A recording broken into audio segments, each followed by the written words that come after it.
इस वक्त शहबाज के देश में लोग रोटी को तरस रहे हैं। देश की सरकार ने भी अब इसे मान लिया है। पाक रक्षा मंत्री ने खुद कहा है कि देश गंभीर स्थिति में है। पेट्रोल, डीजल हो, खाने पीने का सामान हो या फिर रसोई गैस और बिजली, हर चीज स्थानीय लोगों की पहुंच से दूर हो रही है। देश में महंगाई का आलम यह है कि मुद्रास्फीति दर दिसंबर 2022 में बढ़कर 24.5% पर पहुंच चुकी है।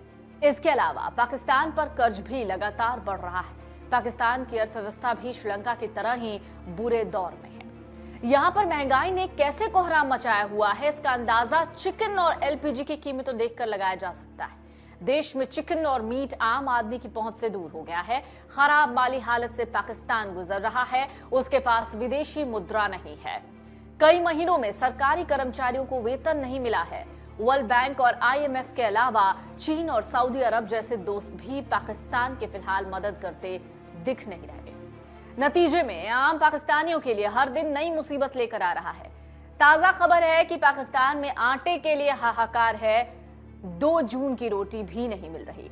सरकार ने आटे की 20 किलो की बोरी की कीमत कर दी है 1200 रुपए, लेकिन इस कीमत पर आटा नहीं मिल रहा। आटे की कीमत अब है 3100 रुपए पर बोरी।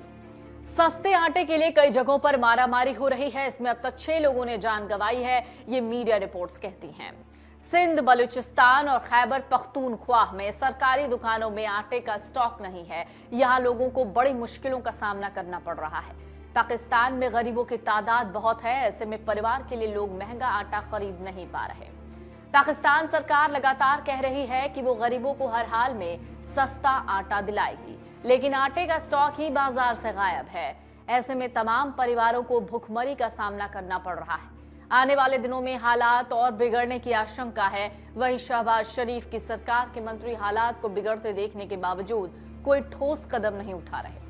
देश का विदेशी मुद्रा भंडार महज 5.6 अरब डॉलर रह गया है। पेट्रोलियम पदार्थों और अन्य चीजों के आयात में विदेशी मुद्रा खर्च होती है। बताया जा रहा है कि अगर विदेशी मदद नहीं मिली तो ये मुद्रा भंडार अगले 3 हफ्तों में खत्म हो जाएगा।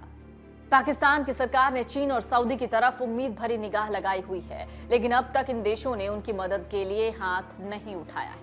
ऐसे में आम लोगों को परेशानी का सामना करना पड़ रहा है। लेकिन सवाल ये है कि आखिरकार पाकिस्तान का ऐसा हाल हुआ तो हुआ कैसे?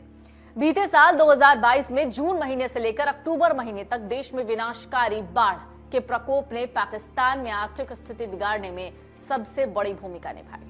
करीब 4 महीने तक इससे हाल बेहाल रहा। अनुमानित करीब 33 मिलियन लोगों को इस बाढ़ ने प्रभावित किया। इसके कारण देश को करीब 30 अरब डॉलर से ज्यादा का नुकसान झेलना पड़ा। बीते 1 साल में पाकिस्तान के बिगड़ते हालातों की तस्वीर देखकर करेंसी की हालत पतली होती रही। अमेरिकी डॉलर यानी यूएस डॉलर की तुलना में साल 2022 में पाकिस्तानी रुपया लगभग 30% तक गिर गया। इसके अलावा देश का विदेशी मुद्रा भंडार बीते महीने 294 मिलियन डॉलर गिरकर 5.8 अरब डॉलर पर पहुंच गया। अक्टूबर 2022 में आए विश्व बैंक की रिपोर्ट पर गौर करें तो 2022 की बाढ़ के कारण पाकिस्तान की विकास दर में 5% तक गिरावट देखने को मिली। कुछ मीडिया रिपोर्ट्स कहती हैं कि बाढ़ प्रभावित क्षेत्रों के लिए 20 लाख अमेरिकी डॉलर यानी करीब 165 खरब रुपए के कर्ज के बाद गरीबी 2 से 4.5% तक बढ़ जाएगी।